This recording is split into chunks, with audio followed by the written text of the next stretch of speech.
नमस्कार विद्यार्थी मित्रांनो, स्वागत आहे आपल्या यूट्यूब चॅनलवरती. आज आपण 2022च्या कंबाईनच्या पूर्वपरीक्षेचे पॉलिटीचे प्रश्न होते, तर त्याचं आपण थोडक्यात विश्लेषण पाहणार आहोत. आता हे विश्लेषण का गरजेचं आहे ते तुम्हाला मी पुढे सांगणारच आहे.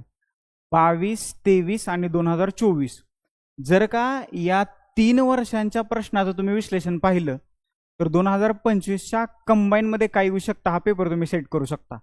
हे मी थोडंसं ओव्हर बोलत असलो तरी तुम्हाला या पेपरमध्ये विचारलेले टॉपिक जर का तुम्ही तुमच्या डोळ्यासमोर आणले तर 25मध्ये म्हणजे 2025मध्ये जी पूर्वपरीक्षा होईल तर त्याच्यामध्ये आयोग कंबाईनच्या पूर्वपरीक्षेत कोणते प्रश्न विचारू शकतं याची तुम्हाला एक बेसिक आयडिया येऊ शकते.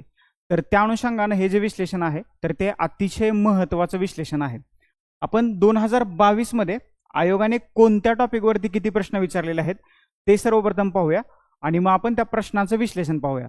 एक गोष्ट मी पहिल्यांदाच तुम्हाला सांगतो की 2022 असेल, 23 असेल किंवा 24 असेल, तुमच्याकडे क्वेश्चन पेपर आहे, तुमच्याकडे आयोगाच्या अंतिम उत्तर तालिकेनुसार उत्तरही आहेत आणि मार्केटमध्ये जे विश्लेषण उपलब्ध करून दिलेलं आहे तेही तुम्ही वाचले, पाहिले आणि अभ्यासले. आपण प्रश्नाचं अचूक उत्तर तर पाहणारच आहोत, जे महत्त्वाचं विश्लेषण आहे ते मी तुमच्यापर्यंत पोहोचवणारच आहे. त्या व्यतिरिक्त लॉजिक काय लागतंय का आणि प्रिडिक्शन काय असू शकतं या दोन गोष्टींवरती आपण जास्त फोकस करणार आहे की जेणेकरून येणाऱ्या परीक्षेत त्या टॉपिकवरती जर का प्रश्न आला तर त्या प्रश्नाचे गुण तुम्हाला मिळालेच पाहिजेत. ही खबरदारी आपण या लेक्चरमध्ये घेण्याचा प्रयत्न करतोय. त्याच्यामुळे हे लेक्चर अगदी पहिल्यापासून शेवटपर्यंत न विसरता पहा. हे तुम्ही वाचले, पाहिले, ऐकले, सोडवले, आय नो व्हेरी वेल, परंतु एक वेगळा अप्रोच, वेगळा दृष्टिकोन या लेक्चरच्या माध्यमातून पूर्वपरीक्षेकडे पाहण्याचा तुमचा तयार करण्याची एक रिस्पॉन्सिबिलिटी ही मी घेतली. चला आपण पाहूया की 2022मध्ये कंबाईन ग्रुप बी प्रिलिम्समध्ये आयोगाने कोणत्या टॉपिकवरती किती प्रश्न विचारलेले आहेत. तुम्ही स्क्रीनवर जर का पाहिलं तर तुम्हाला मी काय केले, टॉपिक या 2022च्या पूर्वपरीक्षेला 10 प्रश्न जे होते तर ते पॉलिटीचे होते. किती? फक्त 10 प्रश्न पॉलिटीचे विचारले आलेले होते. त्याच्यामध्ये त्यांनी घटना निर्मिती प्रक्रिया आणि वैशिष्ट्य त्याच्यावरती 2 प्रश्न विचारलेत. आता पर्टिक्युलर घटना निर्मितीच्या टॉपिकवरती कुठला प्रश्न विचारलाय आणि वैशिष्ट्यावरती कुठला प्रश्न विचारलाय हे मी तुम्हाला पुढे सांगतोच. त्याच्यानंतर राज्य विधिमंडळ, राज्यपाल आणि मुख्यमंत्री त्याच्यावरती त्यांनी 2 प्रश्न विचारलेले आहेत. महाधिवक्ता त्याच्यावरती 1 प्रश्न विचारलाय. निवडणूक आयोग त्याच्यावरती 1 प्रश्न विचारलाय. राज्य लोकसेवा आयोग म्हणजेच आपलं MPSC जर का कन्सिडर केलं तर MPSC वरती त्यांनी 1 प्रश्न विचारलाय आणि पंचायत राजवरती सहसा त्यांनी 73व्या घटना दुरुस्तीवरती 3 प्रश्न विचारलेत. एक गोष्ट प्रकर्षाने लक्षात ठेवायची, ज्यावेळेस ते पंचायत राज म्हणतायत तर इथं त्यांनी आजपर्यंत 74व्या घटना दुरुस्तीवरती प्रश्नच विचारला नाही. प्रश्न जे विचारलेले आहेत तर ते फक्त 73व्या घटना दुरुस्तीवरती विचारलेले आहेत. PYQचं अनालिसिस करणं म्हणजे फक्त अचूक उत्तर आणि त्याच्या खाली दिलेलं विश्लेषण वाचणं नव्हे, ही गोष्ट लक्षात ठेवा.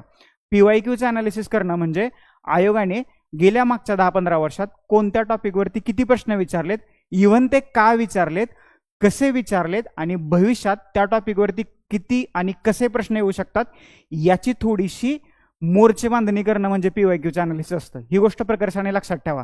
नाहीतर आपल्याला काय झालं की PYQचं अनालिसिस म्हणजे कुठलं तरी एक मार्केटमधलं पुस्तक घ्यायचं, प्रश्न वाचायचा, त्याचं उत्तर वाचायचं आणि विश्लेषण वाचायचं, संपला विषय. तर हे असं अनालिसिस नसतं, हे लक्षात ठेवा.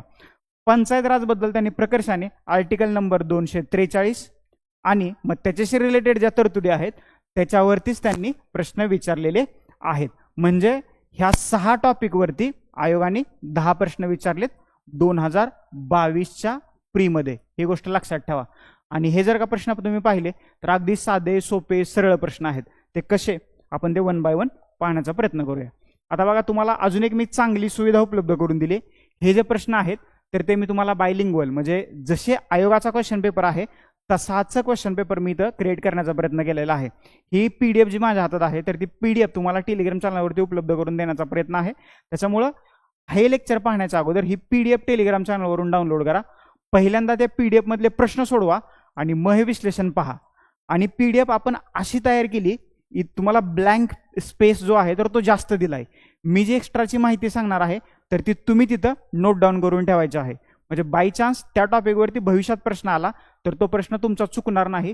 कसा प्रश्न येऊ शकतो याचं सुद्धा मी एक्सप्लेनेशन तुम्हाला तिथं देणार आहे. पहिला प्रश्न जर का तुम्ही पाहिला, पहिला प्रश्न आहे राज्यपालावरती. ओके, राज्यपालावरचा प्रश्न. सध्या राज्यपाल हे पद चर्चेत आहे. का चर्चेत आहे? तर तामिळनाडूचे तत्कालीन राज्यपाल रवी, ओके, यांनी काय केलं होतं, जे राज्य विधिमंडळानं विधेयकं पारित केलेली आहेत तर ती सर्वच्या सर्व विधेयकं जवळपास ती राष्ट्रपतीच्या विचारार्थ राखून ठेवली. त्याच्या संबंधित कलम कोणतं? कलम 200 नुसार एखादं विधेयक राष्ट्रपतीच्या विचारार्थ राखून ठेवण्याचा अधिकार राज्यघटनेनं राज्यपालाला दिलेला आहे. ओके, आलं लक्षात? आणि हा विधेयक राखून ठेवण्याचा अधिकार जो आहे तर राज्यपालाचा कायदेविषयक अधिकार आहे. हे लक्षात ठेवा. बऱ्याचशा जणांना वाटू शकतं की तो कार्यकारी अधिकार आहे. नाही, तर तो कायदेविषयक अधिकार आहे. ही गोष्ट महत्वाची आहे. याच्याबद्दल थोडंसं लक्षात ठेवा, याच्याबद्दल वाचून घ्या. आणि त्याच निर्णयाच्या विरोधात काय केले? तमिळनाडूचे मुख्यमंत्री स्टॅलिन गेले होते सर्वोच्च न्यायालयात. आणि मग सर्वोच्च न्यायालयानं राज्यपालाला सांगितलं की तुम्ही असं करू शकत नाहीये. मग त्यांनी एक टाइम फ्रेम दिली, इव्हन राज्यपालालाही दिली आणि राष्ट्रपतींनाही दिली.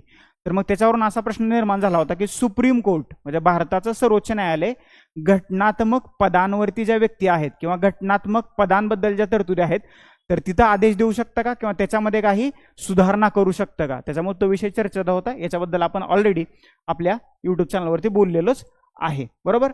तर प्रश्न काय बघा, राज्यपाल पदाच्या कालावधीत खालीलपैकी कोणती कथने बरोबर आहेत?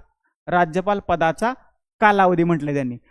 पहिलं विधान आहे राष्ट्रपतींची मर्जी असेपर्यंत राज्यपाल आपल्या पदावरती राहतात का? त्याच्याबद्दल काही डाऊटच नाहीये, कारण यांची नियुक्ती जी आहे तर राष्ट्रपती करतात. पहिलं विधान बरोबर आहे. राज्यपाल स्वखुशीने आपल्या पदाचा राजीनामा देऊ शकतात का? काही डाऊटच नाही, देऊ शकतात. तेही विधान बरोबर आहे. राज्यपालांची नियुक्ती सर्वसाधारणपणे 5 वर्षासाठी असते. बरोबर आहे का?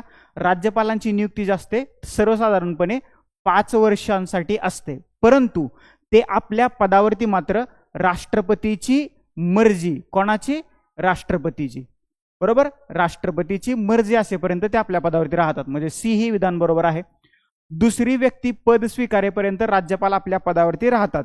हे बरोबर आहे की चुकीचं आहे? तर बरोबर आहे. लक्षात ठेवा, कुठलंही घटनात्मक पद, उदाहरणार्थ भारताचे राष्ट्रपती किंवा राज्याचे राज्यपाल, हे पद कधीच रिक्त ठेवता येत नाही.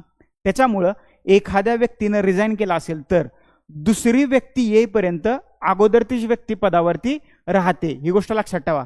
आणि हे जे दोन प्रमुख आहेत तर यांना डी ज्युरी, ओके, किंवा संविधानिक किंवा नाममात्र प्रमुख म्हणून ओळखलं जातं. म्हणजे देशाचा विचार करता राष्ट्रपती हे डी ज्युरी आणि राज्याचा विचार करता राज्यपाल हे डी ज्युरी किंवा संविधानिक किंवा नाममात्र प्रमुख म्हणून त्यांच्याकडे पाहिलं जातं. चारीच्या चारही विधानं बरोबर आहेत.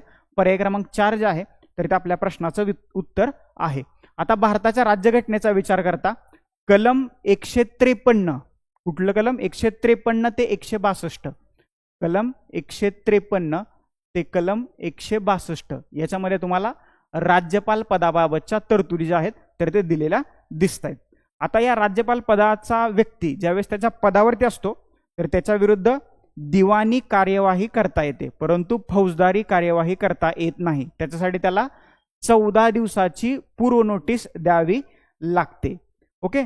सरकारी आयोग आला होता, तुम्हाला माहित आहे. या सरकारी आयोगाने सांगितलं की एखाद्या व्यक्तीची राज्यपाल म्हणून एखाद्या राज्यासाठी नियुक्ती करायची असेल तर संबंधित व्यक्ती त्या राज्याबाहेरची असावी. सरकारी आयोगाची शिफारस आहे.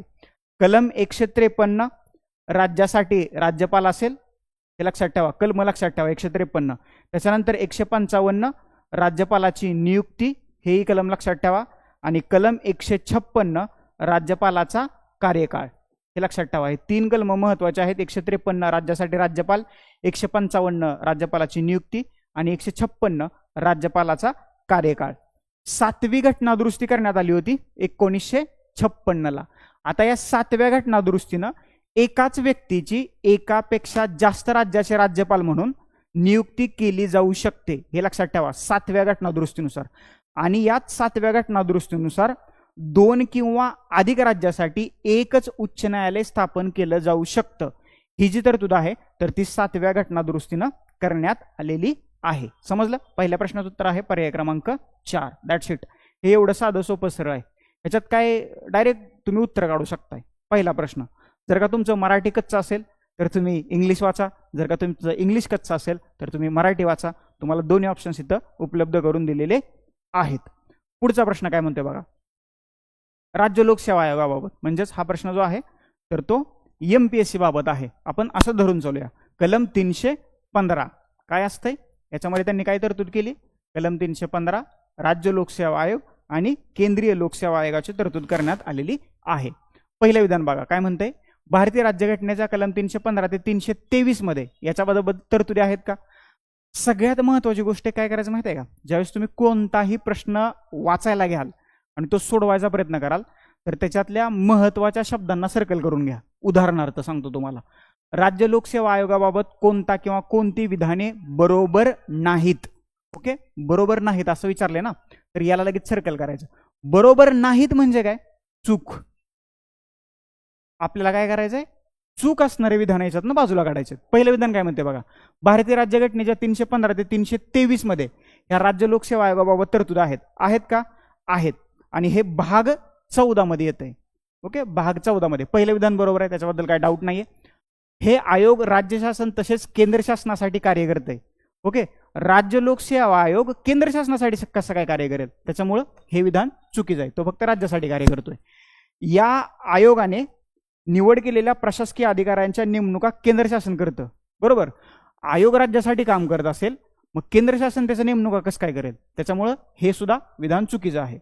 डी विधान बघा, आयोगाच्या अध्यक्ष आणि सदस्यांच्या नेमणुका राज्य शासनाकडून केल्या जातात. नॉट राज्य शासन, तर त्या राज्यपालाकडून केल्या जातात. कोणाकडून केल्या जातात? राज्यपाल. That's it. त्याच्यामुळे हेही विधान चुकीचं आहे. ओके, बी, सी आणि डी ही 3 विधानं चुकीची आहेत. असं काय ऑप्शन इथे ऑप्शन पर्यायात नाहीये, त्याच्यामुळे हा प्रश्न आयोगाने कॅन्सल केलाय, हे लक्षात ठेवा. That's it. प्रश्न कॅन्सल झालाय, त्याच्यामुळं ही जी एक्झाम झाली होती तर ती 99 प्रश्नासाठीच झाल्याचं आपल्याला दिसून येते. बरोबर, याची राज्य लोकसेवा आयोगाच्या अध्यक्ष आणि सदस्यांची नेमणूक जरी राज्यपालांकडून होत असली तरी त्यांना पदच्युत करण्याचा अधिकार मात्र भारताच्या राष्ट्रपतींना देण्यात आलेला आहे, हे लक्षात ठेवा. हे अतिशय महत्वाचं आहे. याच्यावरती बऱ्याच वेळेला आयोगाने प्रश्न विचारलेला आहे. आता हे जे राज्य लोकसेवा आयोगाचे अध्यक्ष कोण, अध्यक्ष आणि सदस्य यांचा कार्यकाल कालावधी किती आहे, तर वयाची 62 वर्ष किंवा 6 वर्ष, हे लक्षात ठेवा. आणि UPSCचा विचार केला तर UPSCचा वयाची 65 वर्ष किंवा 6 वर्ष UPSCच्या बाबतीत, आणि राज्य लोकसेवा आयोगाच्या बाबतीत 62 वर्ष किंवा 6 वर्ष, हे लक्षात ठेवा. हे तुमचं कन्फ्युजन इथं होऊ शकतं. जर का प्रश्न कसा बनू शकतो तुम्हाला सांगतो. संयुक्त राज्य लोकसेवा आयोग कलम 315(1) मध्ये याची तरतूद करण्यात आलेली आहे. जॉईंट स्टेट सर्व्हिस कमिशन संयुक्त राज्य लोकसेवा आयोग कलम 315(1) मध्ये याची तरतूद करण्यात आलेली आहे. आता हा जो संयुक्त राज्य लोकसेवा आयोग आहे तर तो संसद कायद्याद्वारे स्थापन करते. कोण स्थापन करते? संसद कायद्याद्वारे या आयोगाची निर्मिती करते. त्याच्यामुळं ही संविधानिक संस्था असेल का? नसेल, काय डाऊटच नाहीये. जर का संसदेने निर्माण केलं तर ती संविधानिक संस्था नसते, तर ती वैधानिक किंवा इंग्लिशमध्ये स्टॅट्युटरी इन्स्टिट्यूशन म्हणून त्या संयुक्त राज्य लोकसेवा आयोगाकडे पाहिलं जातं. मग याचे सदस्य, अध्यक्ष, त्यांचं वेतन याच्याबद्दल ठरवण्याचा अधिकार कोणाला आहे? भारताच्या राष्ट्रपतींना, हे लक्षात ठेवा. आणि याची तरतूद कलम 315(1). UPSC, MPSC म्हणजे स्टेट सर्व्हिस कमिशन आणि जॉईंट स्टेट सर्व्हिस कमिशन याच्या स्थापनेची तरतूद जी आहे तर ती कलम 315 मध्येच दिलेली आहे. जर का तुम्हाला सरळ सरळ असा प्रश्न विचारला, संयुक्त राज्य लोकसेवा आयोगाची स्थापनेची तरतूद खालीलपैकी राज्यघटनेच्या कोणत्या कलमात करण्यात आलेली आहे?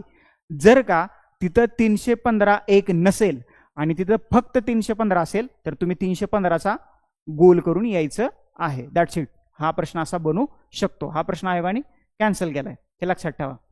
याशिवाय MPSCचे अध्यक्ष आणि सदस्य याच्याबद्दल थोडंसं पाहून घ्या. सध्या तो चर्चेचा विषय आहे, त्याच्यावरती प्रश्न बनू शकतो. ओके, समजलं? All clear. पुढचा प्रश्न, इंग्लिशमध्येच प्रश्न आहे, तुम्ही लगे इथं वाचून घेऊ शकता.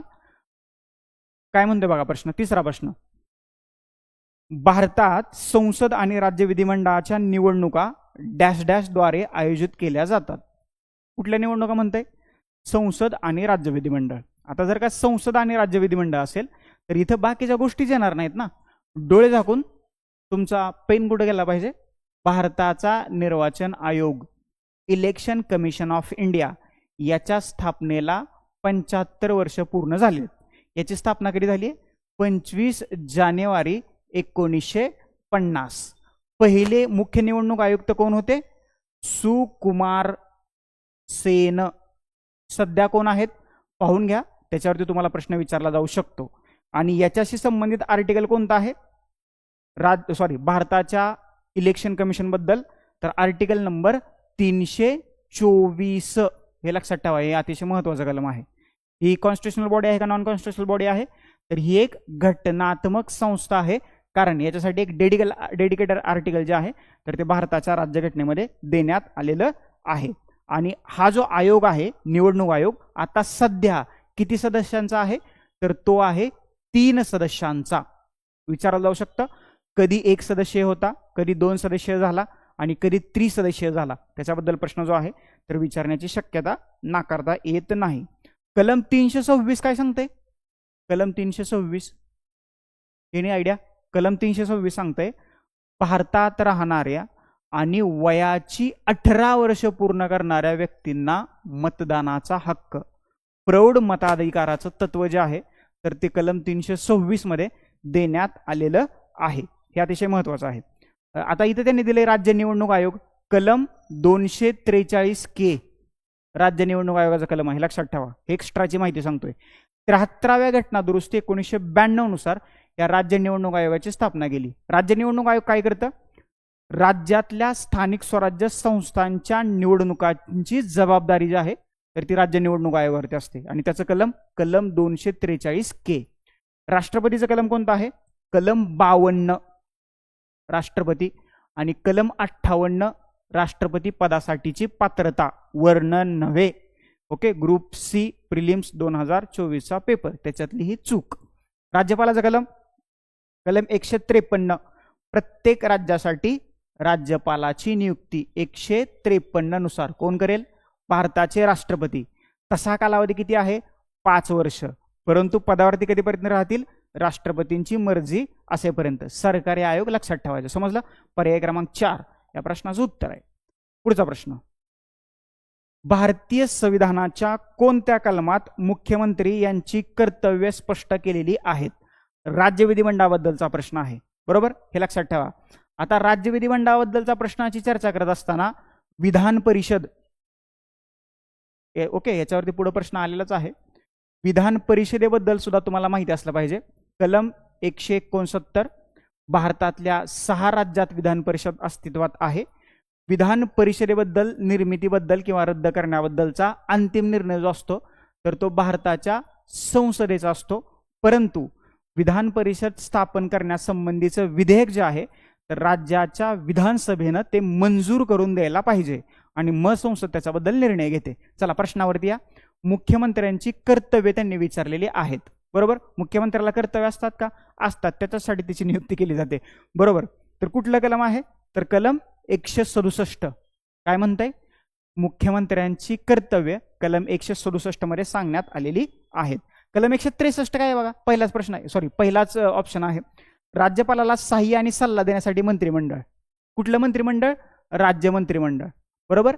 राज्यपालाला सहाय्य आणि सल्ला देण्यासाठी मुख्यमंत्र्याच्या नेतृत्वाखालचं मंत्रिमंडळ, कलम 163. That's it. ओके, हे ऑप्शन जे आहेत ना एक्स्ट्राचे त्याची मी तुम्हाला माहिती देतोय. 166 राज्य शासनाचा व्यवहार आणि कामकाजाचं नियमन, त्याच्याबद्दल 166 बद्दल काय प्रश्न येणार नाहीये. 163, 67 आणि 164, 66 बद्दल येण्याची शक्यता खूप कमी आहे. काय म्हणतंय? 164 काय आहे? मंत्र्यांबाबतच्या तरतुदी आहेत, हे लक्षात ठेवा. 164 मध्ये काय आहेत? मंत्र्यांबद्दलच्या तरतुदी आहेत. 166 करूच नका, याच्याबद्दल प्रश्न येणार नाहीये. 163 लक्षात ठेवा, 67 लक्षात ठेवा आणि 164 लक्षात ठेवा, बरोबर? आणि राज्य विधिमंडळाबद्दलची जी कलमं आहेत कुठून कुठपर्यंत? राज्य विधिमंडळाबद्दलची कलमं हां, अजून एक त्याच्यातला महत्त्वाचा कलम सांगायचं राहिलं तुम्हाला, 165 एक लक्षात ठेवा. याच्याबद्दल पुढे आपण बोलूयाच. काय आहे? राज्याचा महाधिवक्ता. महाधिवक्ता कोण असतो? राज्याचा सर्वोच्च कायदा अधिकारी, राज्याचा महाधिवक्ता. तर 165 एक कलम तुम्ही न विसरता जे आहे तर ते लक्षात ठेवायचं आहे. राज्यपाल 152 ते 162 राज्यपालाबद्दलच्या तरतुदी आहेत. राज्य मंत्री आणि महाधिवक्ता, राज्याचा मंत्री आणि महाधिवक्ता 163 ते कलम 167 पर्यंत मंत्री आणि महाधिवक्त्याबद्दलच्या तरतुदी देण्यात आलेल्या आहेत. आणि राज्य विधिमंडळाच्या तरतुदी कुठून कुठपर्यंत आहेत? 168 ते 213. 168 ते कलम 213 ह्या तरतुदी कशाच्या आहेत? राज्य विधिमंडळाबद्दलच्या या तरतुदी इथं देण्यात आलेल्या आहेत. इथपर्यंत समजलं? All clear? या प्रश्नाचं उत्तर आहे कलम 167. हे लक्षात ठेवा, नोट डाऊन करा, याच्यावरती प्रश्न बनू शकतोय. ओके, कारण सध्या राज्य विधिमंडळ चर्चेत आहे. म्हणजे जसं, कारण दोन्ही इलेक्शन आत्ताच झालेत, म्हणजे याच वर्षी झालेत, त्याच्यामुळे याच्याबद्दल प्रश्न विचारला जाण्याची शक्यता थोडीशी जास्त आहे. हे आर्टिकल्स करून घ्या. मुख्यमंत्र्याची कर्तव्य करून घ्या. मुख्यमंत्री आणि राज्यपाल यांच्या संबंधीचं जे कलम आहे 163, तर ते कलम सुद्धा व्यवस्थितपणे करून घ्या. बरोबर? आलं लक्षात? पुढचा प्रश्न, खालीलपैकी कोणती समिती पंचायत राज संबंधित नाही? पंचायत राज संबंधित नसणारी समिती आपल्याला शोधायची आहे. ओके, तिथं काय शोधायची काही गरज नाहीये, डोळ्यासमोर लगेच दिसतंय कुठली समिती नसेल ते. बघा, संबंधित नाही, नाही म्हटलंय ना, लगेच त्याला सर्कल करून घ्या. अशोक मेहता आहे का? 1977 ला आली होती, आहे, म्हणजे हा पर्याय गेला. राजमन्नार समिती कधी आली होती? 1969 ला आली होती. बरोबर? आता थोडंसं रिवाइज करा. राजमन्नार समिती कधी पंचायत राजमध्ये वाचली आहे का? नाहीये. तर राजमन्नार समिती जी आहे तर ती काय म्हणतो त्याला, केंद्र राज्य संबंधाबद्दल आहे. केंद्र राज्य संबंध. ओके, आणि ही कोणाची समिती आहे? मग तुम्हाला असं वाटेल, जर का केंद्र राज्य संबंधाबद्दल समिती असेल तर मग केंद्र सरकारने नियुक्त केली असेल. नाही, ही कोणत्या सरकारने केली होती? तामिळनाडू. ओके, तामिळनाडू सरकारनं, त्यावेळेस DMKचं सरकार होतं तिथं, म्हणजे DMK या पक्षाचं. तर 1969 मध्ये त्यांनी या समितीची नियुक्ती केलेली होती. तर या प्रश्नाचं उत्तर आहे पर्याय क्रमांक 2, संबंधित नाही असं त्यांनी विचारलंय. त्याच्यानंतर थंगन समिती आठवते का तुम्हाला? काय 1988 मध्ये आली होती. बरोबर आहे का? आली होती का? आली होती. तर ही पंचायत राजशी संबंधित आहे का? आहे. आणि LM सिंघवी समिती 1986 मध्ये आली होती. तर ही पंचायत राजशी संबंधित आहे का? तर आहे. आता ही जी अशोक मेहता समिती आहे तर त्यांनी पंचायत राजची द्विस्तरीय व्यवस्था, ओके, द्विस्तरीय व्यवस्था असावी असं या अशोक मेहता समितीने सांगितलं. आणि राजकीय पक्षांना पंचायत राज व्यवस्थेमध्ये संधी द्यावी किंवा त्यांना निवडणुका लढवायला चान्स द्यावा असं जे मत आहे तर त्या अशोक मेहता समितीनं मांडलेलं आहे. बरोबर? त्याच्यानंतर थंगन समिती जी आहे 1988 ची, बरोबर, तर त्या समितीने काय केलं? स्त्रियांना आरक्षित जागा द्या अशी एक शिफारस केली. आणि जिल्हाधिकारी हा जिल्हा परिषदेचा मुख्य कार्यकारी अधिकारी असावा अशी शिफारस या थंगन समितीने केलेली आहे. त्याच्यानंतर LM सिंघवी समिती 1986 ला आली होती. या समितीने काय केलंय? पंचायत राज संस्थांना घटनात्मक दर्जा आणि ग्रामसभेची स्थापना करण्याची शिफारस जी आहे तर या सिंघवी समितीने केलेली आहे. याच्या अगोदर एक सर्वात महत्वाची समिती आली होती, ती होती बलवंतराय मेहता समिती. कुठली? बलवंतराय मेहता. कधी आली होती? तर ती आली होती 1957 साली. बरोबर? बलवंतराय मेहता समिती. आता पंचायत राज व्यवस्थेची शिफारस जी आहे ना तर या बलवंतराय मेहता समितीने केली, लक्षात ठेवा. आणि यांनी पंचायत राजचं त्रिस्तरीय मॉडेल, कुठलं? त्रिस्तरीय प्रारूप जे आहे तर या बलवंतराय मेहता समितीने आणलं होतं किंवा शिफारस केली होती. म्हणजे जिल्हा परिषद, पंचायत समिती आणि ग्रामपंचायत. बरोबर? आणि कधी आली होती? 1957 ला बलवंतराय मेहता. ओके, आणि या समितीनं जिल्हा हे एक मोठं कार्यक्षेत्र असावं अशी सुद्धा शिफारस केलेली होती. That's it. ओके, अजून एक आज तुम्ही समिती ऐकली असेल, के संतानाम समिती 1963 मध्ये आली होती.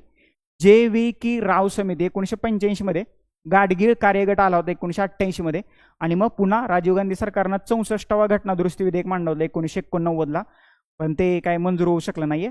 परत मग नरसिंहराव अशा विधेयकाचा प्रवास सुरू झाला. 1992ला 73 आणि 74वी घटना दुरुस्ती झाली, आणि 1993 मध्ये मग त्याची पुन्हा अंमलबजावणी सुरू झाली, आणि भारतात पंचायत राज व्यवस्था जी आहे तर ती अस्तित्वात आलेली आहे. ओके, हे सगळे जे प्रश्न आहेत अजून एकदा सांगतो, 73व्या घटना दुरुस्तीबद्दल प्रश्न आहेत. त्याच्यामुळं 73व्या घटना दुरुस्तीबद्दल जेवढं तुम्हाला वाचून घेता येईल तेवढं तुम्ही वाचून घ्यायचं आहे. 74व्या घटना दुरुस्तीचं फक्त डोळ्याकडून घाला, त्याच्यावरती प्रश्न येतच नाही. 73व्या घटना दुरुस्तीवरती मात्र प्रश्न आलेले आहेत. जिल्हा परिषद, पंचायत समिती आणि ग्रामपंचायत. सध्या ग्रामपंचायत चर्चेत आहे कारण तो चर्चेचा विषय आहे, आणि पंचायत राज असाही चर्चेत आहे कारण सर्वोच्च न्यायालयानं महाराष्ट्राला सांगितले की कमीत कमी दिवसात तुम्ही पंचायत राजच्या निवडणुका घेऊन टाका, कारण गेले किती 3-4 वर्ष झालं निवडणुका झालेल्या नाहीयेत. त्याच्यामुळे पंचायत राज थोडंसं चर्चेत आहे. त्याचे पदाधिकारी, समित्या, त्याचे अध्यक्ष, ओके, पीठासीन अधिकारी, ह्या सगळ्या गोष्टी 73व्या घटना दुरुस्तीच्या अनुषंगानं तुम्हाला माहीतच असल्या पाहिजेत, आणि त्याच्यावरतीच प्रश्न येत आहेत. 1992चा कायदा आहे हा, आणि याची अंमलबजावणी 1993ला झालेली आहे. त्या अनुषंगाने या सगळ्या गोष्टी तुम्हाला माहीत पाहिजेत. बघा, आत्ता म्हटलो, आणि 6वा प्रश्न पंचायत राजवरतीच आहे. कुठल्या घटना दुरुस्तीवरती आहे? 73व्या घटना दुरुस्तीवरती आहे. काय म्हणतोय प्रश्न बघा, ग्रामसभेच्या रचनेतील अचूक वाक्यांचा समूह बनवा. आता इथं सर्कल कशाला करायचंय? अचूकला करायचंय. अचूक म्हणजे काय? बरोबर किंवा योग्य. ओके, बरोबर किंवा योग्य विधानं जे आहेत तर ती आपल्याला इथं शोधायची आहेत. That's it. ओके, अक्षर काय एवढं चांगलं नाहीये, शब्द काय असं ना, त्याच्या पाठीमागच्या भावना महत्वाच्या आहेत, आणि त्या भावना तुमच्यापर्यंत पोहोचत असतील असं मला वाटतंय. ओके, पोहोचत नसतील तर पोहोचू आपण. बघा काय वाक्य, गावातील सर्व प्रौढ नागरिकांची मिळून ग्रामसभा तयार होते. ओके, कधी गेला का गावातल्या ग्रामसभेला? नसेल गेला तर एकदा जा. तुमचे काय प्रश्न असतील तर तिथं मांडा. ओके, जे व्हायरल मीम्स होत आहेत ना ते थोडेसे बघा, ग्रामपंचायत काय करतात, कुठल्या मीम्स बद्दल बोलते तुमच्या लक्षात आलं असेल. ओके, गावातील सर्व प्रौढ नागरिकांची मिळून ग्रामसभा तयार होते, त्याला काय डाऊटच नाहीये, ती तयारच होते. 18 वर्ष पूर्ण करणारा प्रत्येक मतदार ग्रामसभेचा सभासद बनतो. बनतो का? बनतो, कारण वयाच्या 18 वर्ष पूर्ण झाल्यानंतर तुम्हाला जर का मतदानाचा हक्क येत असेल मग तुम्ही ग्रामसभेचे सभासद का बनू शकत नाही? त्याच्यामुळे दुसरे विधान बरोबर आहे.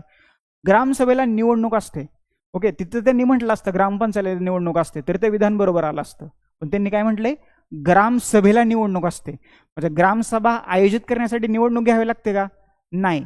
किंवा मग ग्रामसभेत सहभागी होण्यासाठी निवडणूक घ्यावी लागते का? नाही. त्याच्यामुळे सी विधान जे आहे तर ते चुकीचं आहे. दॅट्स इट, संपला विषय. आणि आपल्याला काय करत होतं, अचूक विधान निवडायचं होतं. सी बघा कुठं कुठं आहे, हा ऑप्शन गेला, हा ऑप्शन गेला, राहिले 3 आणि 4. वरील सर्व तर काय येणार नाही. पर्याय क्रमांक 3 आपल्या प्रश्नाचं उत्तर. इलिमिनेशन मेथड अशी वापरायची असते. ओके, परंतु ज्या वेळेस तुम्ही इलिमिनेशन मेथड वापरता त्याच्यासाठी किंवा ती वापरण्यासाठी तुमचा अभ्यास झालेला असला पाहिजे. कोणीतरी म्हणाल मोठं विधान दिसलं की चुकीचं आहे, मग सगळ्यात मोठं तरी हे विधान चुकीचं आहे, मग हे विधान चूक करायचं नाही, असं होत. त्याच्यासाठी तुम्हाला थोडासा अभ्यासच करावा लागेल. ओके, अभ्यास करून मग तुम्ही कोणतीही टेक्निक वापरा, काहीही करा, तुमची उत्तरं बरोबर येता येतं. बरोबर. तर पर्याय क्रमांक 3 A, B आणि D ही 3 विधानं जी आहेत तरी बरोबर आहेत. ग्रामपंचायतीचे सर्व मतदार ग्रामसभेचे सभासद असतात, हे विधान बरोबर आहे. That's it. त्याच्यामुळे A, B, D पर्याय क्रमांक 3 आपल्या प्रश्नाचं उत्तर आहे. कलम 243 थोडंसं लक्षात ठेवायचं आहे. 73व्या घटना दुरुस्तीशी संबंधित मी तर तुम्हाला सांगतो कुठली कुठली त्याच्यातली कलम जी आहेत तर ती लक्षात ठेवायची आहेत. 243 मध्ये काय केले त्यांनी, कलम 243 त्याच्यामध्ये व्याख्या आहे. त्याच्यानंतर कलम 243A मध्ये काय आहे, ग्रामसभा आहे, हे माहितच असेल तुम्हाला. त्याच्यानंतर कलम 243D मध्ये काय आहे, जागांचं आरक्षण आहे, किंवा तुम्ही त्याला आरक्षण असंही म्हणू शकता, त्याच्याबद्दल काही प्रॉब्लेम नाहीये. आणि कलम 243E मध्ये काय आहे, पंचायतीचा कालावधी आहे. याच्यावरती प्रश्न आयोगाने विचारलेले आहेत ग्रुप सीला, त्याच्यामुळे ही 4 कलम महत्वाची लक्षात ठेवा. याच्यावरती प्रश्न जोड्या लावाला तर येऊ शकतो, आणि नाही आला तर हे मग असं वाक्य विचारू शकतात. कसं विचारू शकतात, प्रिडिक्शन तर माझ्या दृष्टीनं हे आहे, आणि हे 73वी घटना दुरुस्ती. That's it. सोपं समजलं, अगदी सोपं. पुढचा प्रश्न, मराठी कच्चा असेल तर इंग्लिश आहे, इंग्लिश कच्चा असेल तर आपलं मराठी आहेच आहे, परंतु सर्वात पहिल्यांदा आणि सर्वात शेवटी मराठीच. That's it. ओके, पुढचा प्रश्न 7वा प्रश्न काय म्हणतो बघा. बघा 73व्या घटना दुरुस्तीवरती हा 3रा प्रश्न आहे, म्हणजे पंचायत राजवरचा हा 3रा प्रश्न आहे. काय म्हणतोय प्रश्न, प्रश्न काहीतरी म्हणतच असेल ना. बघू काय म्हणतोय. 73व्या संविधान संशोधन अधिनियम 1993 नुसार, ओके 1992 पाहिजे होतं पण त्यांनी 93 दिले, त्याची अंमलबजावणी 1993 ला झाली आहे. ग्रामपंचायतींना देण्यात आलेल्या नवीन जबाबदाऱ्या कोणत्या? ओके, आता अंडरलाईन कशाला करायची आहे इथं? ग्रामपंचायतीला. ओके, काय केले ग्रामपंचायतीला? त्यांनी काही जबाबदाऱ्या दिलेल्या आहेत. कुठल्या कुठल्या दिलेल्या आहेत आता आपण ते पाहूया. आणि कोणतं वाक्य बरोबर नाही याचा अर्थ याच्यात कुठला तरी एक पर्याय चुकीचा आहे आणि तो आपल्याला बाजूला काढायचा आहे. एक किंवा मग त्यांनी असं 2 दिले तर मग 2 पर्याय असतील. 3 तर तिला कुठे दिलं नाही, त्याच्यामुळे कुठला तरी एक, कमीत कमी एक आणि जास्तीत जास्त 2 पर्याय चुकीचे आहेत आणि ते आपल्याला बाजूला काढायचे आहेत. बरोबर नाही याचा अर्थ काय? अयोग्य. हे लक्षात ठेवा, अयोग्य किंवा त्याला आपल्या साध्या मराठीत चुकीचं वाक्य बाजूला काढायचं आहे. बघा, भूमी सुधार कायदा लागू करणं ही जबाबदारी आहे का? आहे, नो डाऊट अबाउट दॅट. वनोद्योग, लघु व कुटीर उद्योगांचा विकास करणं आहे का? आहे. तांत्रिक व व्यावसायिक शिक्षणाची सुविधा उपलब्ध करून देणं आहे का? तर आहे. आणि गावातील जनतेसाठी मनोरंजनाची व्यवस्था करणं हे ग्रामपंचायतीची नवीन जबाबदारी दिली आहे का? ओके, एंटरटेनमेंट उपलब्धच करून देणं नाही, असं काही त्यांनी सांगितलं नाहीये. त्याच्यामुळं डी जे आहे तर ते चुकीचं आहे. ए, बी आणि सी हे 3 पर्याय बरोबर आहेत. तर आपल्याला काय करायचं होतं? बरोबर नसलेलं वाक्य शोधायचं होतं. पर्याय क्रमांक 2 जे आहे तर ते आपल्या प्रश्नाचं उत्तर आहे. डी जे आहे मनोरंजनाची व्यवस्था करणं, हे काय ग्रामपंचायतीची जबाबदारी नाहीये. ते तुमचं मनोरंजन तुम्ही करून घ्या. आता तुमच्या हातात, सगळ्यांच्या हातात एक स्मार्टफोन दिलेला आहे आणि त्याच्यावरती इंस्टाग्राम नावाचे एक वेपन आहे.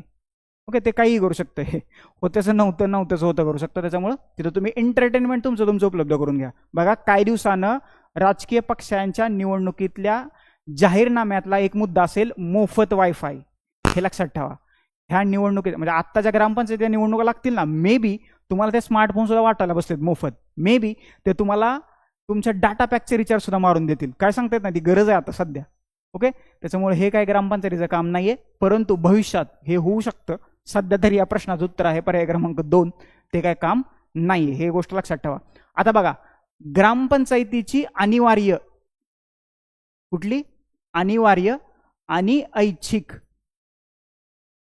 ओके, अनिवार्य आणि ऐच्छिक कार्य याच्याबद्दल वाचून घ्या. ओके, प्रेडिक्टेबल टॉपिक किंवा प्रश्न कशावरती येऊ शकतो? तर याच्यावरती येऊ शकतो. कोणती कामं अनिवार्य आहेत की जी ग्रामपंचायतींना करावीच लागतात आणि कोणती कामं ऐच्छिक आहेत की जी ग्रामपंचायतीनं नाही केले तरी चालतंय. म्हणजे ते इट्स युअर ओन चॉईस म्हटल्यासारखं. करायचं असेल तर करा, नाही तर नका करू. बरोबर, तर ते थोडंसं वाचून घ्या. त्याच्याबद्दल प्रश्न आयोग तुम्हाला विचारू शकतो. प्रेडिक्शन म्हणजे प्रेडिक्शन जे आहे तर ते हे आहे. इथं लॉजिक कसं लावलं तर ते मी तुम्हाला थोडक्यात इथं सांगितलेलं आहे. पुढचा प्रश्न, 2 प्रश्न राहिले. 8वा प्रश्न, प्रत्येक राज्याला महाधिवक्ता असावा असं कोणत्या कलमात सांगितलंय? ओके, असावा का? असावा. हे कुठं सांगितले? हे राज्यघटनेत सांगितले. महाधिवक्ता म्हणजे काय? राज्याचा सर्वोच्च कायदा अधिकारी. आणि त्याच्याशी संबंधित असणारा कलम कोणता आहे? तर कलम 194 काय म्हणते बघा, राज्य विधिमंडळाचे सभागृह सदस्य आणि समित्यांचे अधिकार आणि विशेष अधिकार. म्हणजे काय? राज्य विधिमंडळाचे जे सदस्य असतात तर त्यांचे विशेष अधिकार. ओके, विशेष अधिकार. आता हे जे विशेष अधिकार आहेत तर ते राज्य विधिमंडळाच्या सदस्यांचे सुद्धा आहेत आणि या महाधिवक्त्याचे सुद्धा आहेत. हे लक्षात ठेवा. त्याच्यामुळे कलम 194 तर काय उत्तर येणार नाही. त्याच्यानंतर पुढचं कलम कोणतं आहे? कलम 177. ते काय म्हणतंय? तर मंत्री आणि महाधिवक्त्यांचे हक्क किंवा अधिकार. त्याच्यामुळं पर्याय क्रमांक 2 गेला. 3 बघा, 197 काय म्हणतंय? धन विधेयक सोडून इतर विधेयकाबाबत विधान परिषदेच्या अधिकारावर असणाऱ्या मर्यादा. याची तरतूद 197 मध्ये केलेली आहे. आणि मग येतं याचं उत्तर आहे कलम 165 भाग 6 मधलं. राज्यघटनेच्या भाग 6 मध्ये कलम 165 ची तरतूद करण्यात आलेली आहे.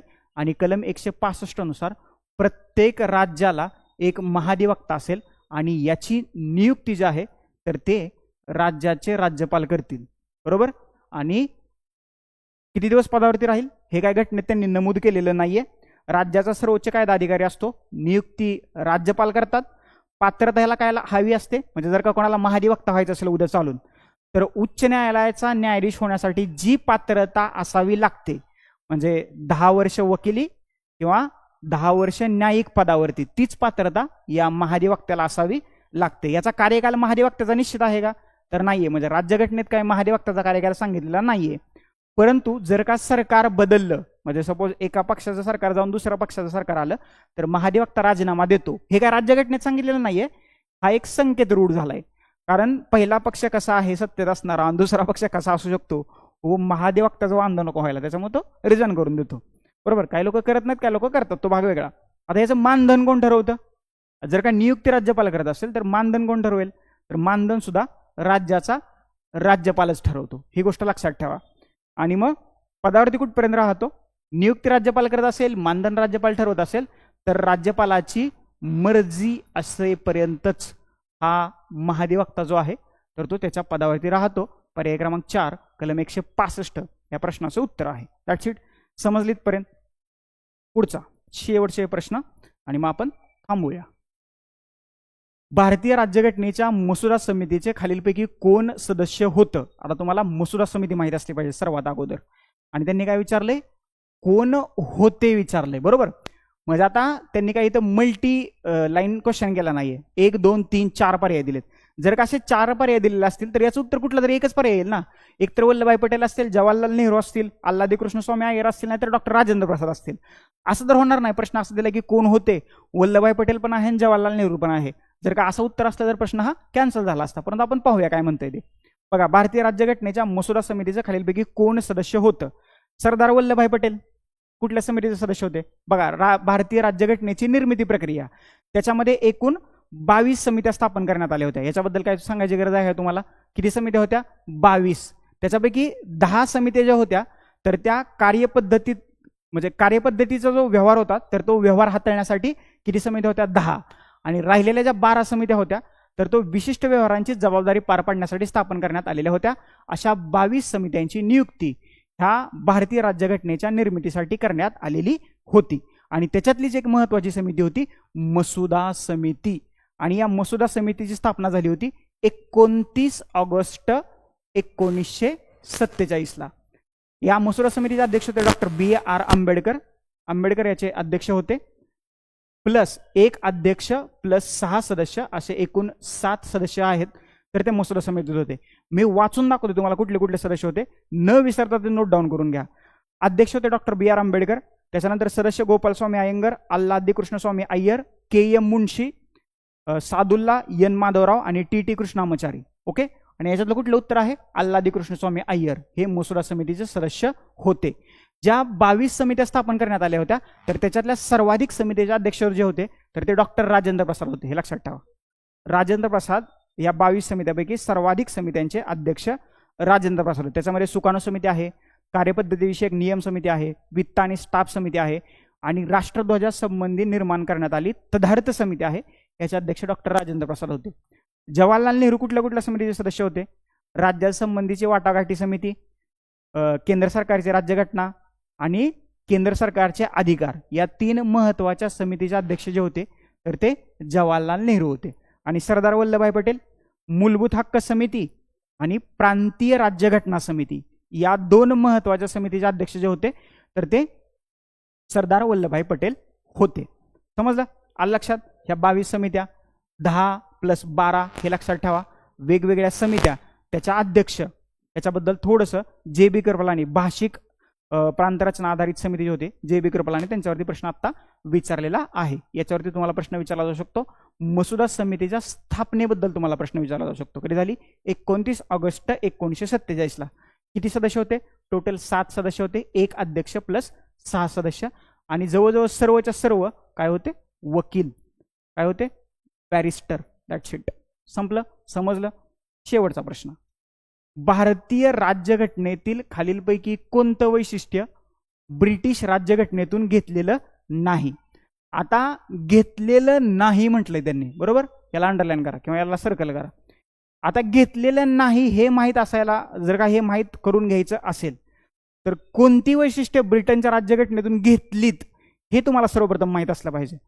भारताची राज्यघटना ज्यावेळेस निर्माण होत होती तर ज्यावेळेस जगात ज्या ज्या देशाकडे संविधान आहे अशा 150+ राज्यघटनांचा अभ्यास करून भारताच्या परिस्थितीला अनुरूप असा भाग त्या भारताच्या राज्यघटनेत आपण या राज्यघटनेतून स्वीकारलेला आहे. त्याच्यामध्ये भारताच्या स्वातंत्र्य लढा म्हणजे भारताच्या राज्यघटनेचे स्रोत जर का आपल्याला पाहिजे झालं ना, तर त्याच्यामध्ये आपला स्वातंत्र्य लढा आहे, गव्हर्नमेंट ऑफ इंडिया ऍक्ट 1935 आहे, अमेरिकेची राज्यघटना आहे, ब्रिटनची राज्यघटना आहे, कॅनडाची राज्यघटना आहे, आयर्लंडची राज्यघटना आहे, Australia, Weimar Germany, Soviet Russia, Japan, या सगळ्या राज्यघटनेमधून काही भाग आपण आपल्या भारताच्या राज्यघटनेत स्वीकारलाय. तो ॲज इट इज स्वीकारलाय का? नाही. तर भारताच्या परिस्थितीला अनुरूप त्याच्यामध्ये काही बदल करण्यात आलेले आहेत. तर कोणता घटक ब्रिटनच्या राज्यघटनेतून स्वीकारलेला नाहीये? बघा, सरकारचं संसदीय स्वरूप स्वीकारलंय का? स्वीकारलंय. सरकारचं मंत्रिमंडळाचं स्वरूप स्वीकारलंय का? स्वीकारलंय. कायद्याचं राज्य स्वीकारलंय. समवर्ती सूची जरा वेगळं वाटतंय का? वेगळंच वाटतंय. ते कुठून स्वीकारलंय? समवर्ती सूची. तर हे आपण ऑस्ट्रेलियाकडून स्वीकारलंय. कुठून स्वीकारलंय आपण? ऑस्ट्रेलियाकडून स्वीकारलंय. त्यामुळे पर्याय क्रमांक 4 आपल्या प्रश्नाचं उत्तर आहे. ब्रिटनच्या राज्यघटनेतून आपण समवर्ती सूची स्वीकारलेली नाहीये. ब्रिटनच्या राज्यघटनेतून आपण काय काय स्वीकारलंय अजून बघा. एकेरी नागरिकत्व आहे, त्याच्यानंतर संसदीय विशेषाधिकार आहेत, पंतप्रधानांचं पद आहे, लोकसभापतीचं पद आहे, द्विगृही सभागृह आणि कॅबिनेट व्यवस्था, या ज्या काही महत्त्वाच्या तरतुदी आहेत तर त्या आपण ब्रिटनच्या राज्यघटनेतून स्वीकारलेल्या आहेत. आलं लक्षात? आता प्रश्न इतर देशांच्या ज्या राज्यघटना आहेत, उदाहरणार्थ सध्या अमेरिका चर्चेत आहे, अमेरिकेकडून काय काय घेतले आपण ते व्यवस्थितपणे पाहून घ्या. आणि जे छोटे छोटे देश आहेत, जपान असेल, जर्मनी असेल, तर हे थोडंसं न विसरता पाहून घ्या, कारण याच्याबद्दल आता सध्या ते चर्चेचे विषय आहेत. मग बाय चान्स त्या अनुषंगाने आयोग तुम्हाला प्रश्न तसा विचारू शकतं. परंतु अमेरिकेच्या राज्यघटनेतून काय काय स्वीकारले याचा तुम्ही अभ्यास करा, त्याच्याबद्दल तुम्हाला प्रश्न विचारला जाऊ शकतो. इव्हन 1935चा कायदा याच्याबद्दल सुद्धा थोडंसं वाचून घ्या. म्हणजे कायद्याबद्दल तर तुम्ही वाचणारच आहात, परंतु ज्यावेळेस राज्यघटना निर्माण होत होती, राज्यघटनेचा स्रोत म्हणून ह्या 1935च्या कायद्यातून काय घेतलंय ते थोडंसं पाहून घ्या. 1909, 1919 आणि 1935 हे 3 कायदे करा. प्रेडिक्टेबल टॉपिक हे 3 कायदे आहेत. बाकीचं तर तुम्ही करणारच आहात, कारण 1919च्या कायद्यावरती प्रश्न झालाय, 1935 वरती सुद्धा झालाय, 1909 राहिलाय. 1935 वरती खूप अगोदर विचारलाय, त्याच्यामुळे 1909 आणि 1935 हे 2 कायदे हे महत्त्वाचे आहेत. मॉर्लेमेंट रिफॉर्म ऍक्ट 1909 आणि गव्हर्नमेंट ऑफ इंडिया ऍक्ट 1935 हे 2 कायदे करा. पण ते कशाच्या ओरिएंटेशनने करायचे? पॉलिटीच्या, नॉट हिस्ट्री. ओके, पॉलिटीच्या दृष्टीनं जे महत्त्वाचे घटक आहेत ते करा. आलं लक्षात? तर हे 2022चे 10 प्रश्न होते. त्याचं अचूक उत्तर, विश्लेषण आणि भविष्यात त्याच्यावरती कसा प्रश्न येऊ शकतो याच्याबद्दल एक लेक्चर होतं. लेक्चर कसं वाटलं नक्की मला खाली कमेंट बॉक्समध्ये कमेंट करून सांगा. याशिवाय तुमचे काही डाऊट, क्वेरीज, क्वेश्चन्स असतील तर तेही खाली कमेंट बॉक्समध्ये कमेंट करा, त्याचे उत्तर देण्याचा आम्ही प्रयत्न करू. Thank you so much. धन्यवाद मित्रांनो. नेक्स्ट लेक्चरमध्ये आपण भेटूयाच.